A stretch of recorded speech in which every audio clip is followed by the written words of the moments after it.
अवैध बूचड़खानों के खिलाफ पप्पू कुरैशी ने उठाया आवाज। जयपुर। हाल ही में धन्ना दास की बगीचे में चल रहे अवैध बूचड़खानों के मुद्दे को लेकर पप्पू कुरैशी ने अपनी चिंता जाहिर की है। पप्पू कुरैशी ने कहा है कि ऐसे अवैध बूचड़खानों के खिलाफ सख्त कार्रवाई की जानी चाहिए और इस मुद्दे पर निगम और पुलिस की भूमिका को भी संदेह के घेरे में लाया है। उन्होंने आरोप लगाया कि निगम और पुलिस के कुछ कर्मचारी और अधिकारी इन अवैध गतिविधियों में शामिल हो सकते हैं और इनके खिलाफ भी उचित कार्रवाई की जानी चाहिए। कुरैशी ने इस मुद्दे को पहले भी कई बार उठाया है और उनका कहना है कि इस तरह के अवैध बूचड़खानों से न सिर्फ शहर के कानून व्यवस्था पर असर पड़ता है, बल्कि इससे ईमानदार व्यापारियों और आम जनता का भी नुकसान होता है।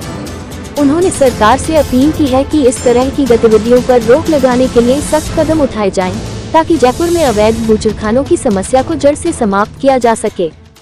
पप्पू भाई, जैसे मामला जयपुर शहर में जो अवैध बूचड़खानों के चल रहे हैं, जैसे एक सबसे बड़ा मामला भी कई दिनों से चर्चा में है, धन्ना दास की बगीचे में कई घरों के अंदर अवैध तरीके से बूचड़खाने चला रहे हैं, तो उस पर आप क्या कहना चाहोगे? देखिए, अवैध स्लॉटिंग जयपुर में हो रही है, कई जगह ऐसा सुनने में अभी इन दिनों में काफ़ी आ रहा है।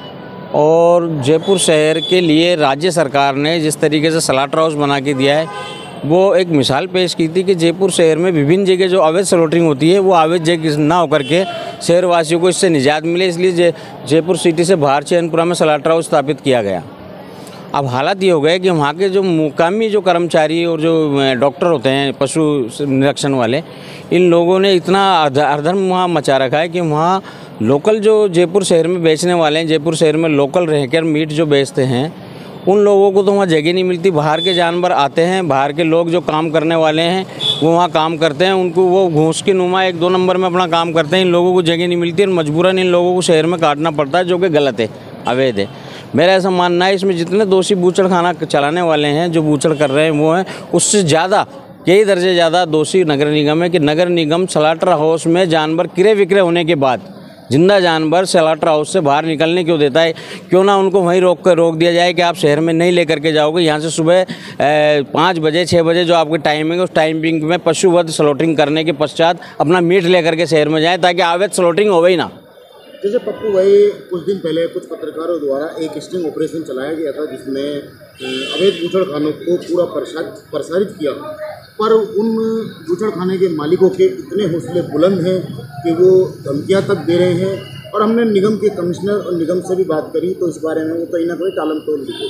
देखिए, सीधा भ्रष्टाचार है। इतने हौसले बुलंद किसी भी गलत काम करने वाले के तभी होते हैं जब सरकारी सीटों पर बैठे हुए अधिकारियों का उनको संरक्षण होता है। और जाहिर सी बात है, सारा गोलमाल है, सब भ्रष्टाचार को पनपाया जा रहा है। भ्रष्टाचार के नुमा ही अवैध स्लॉटिंग हो रही है। और इसमें जो है निगम के जो संबंधित अधिकारी हैं, जो गौशालाओं को देखते हैं या निरीक्षण जो करते हैं डॉक्टर, दुकानों का, अवैध बूचड़खानों का, उन सब की मिली भगत है। उनकी मिली भगत बगैर किसी की भी इतनी हिम्मत नहीं है जो सीना तान के ऐसे अवैध काम कर सके।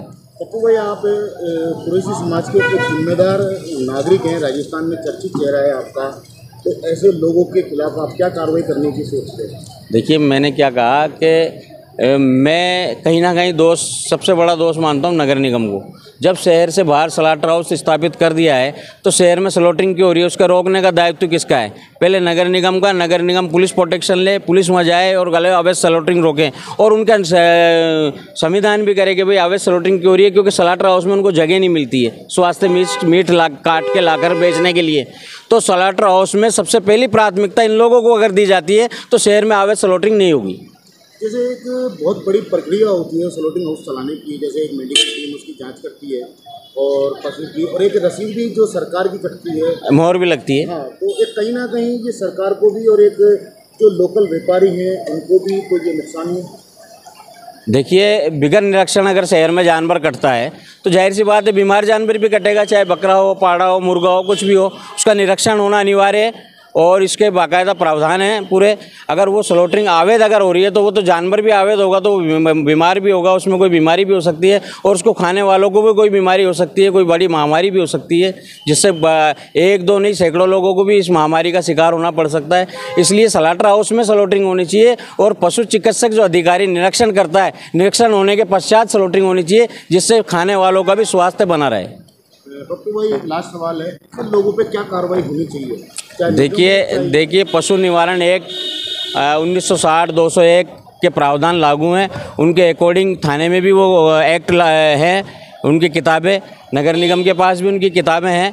ऐसे एक्टों को लागू करके जो प्रावधान के अकॉर्डिंग धाराएं बनती हैं, उन धाराओं में लगा करके उन पर कार्रवाई करनी चाहिए। आपका नाम?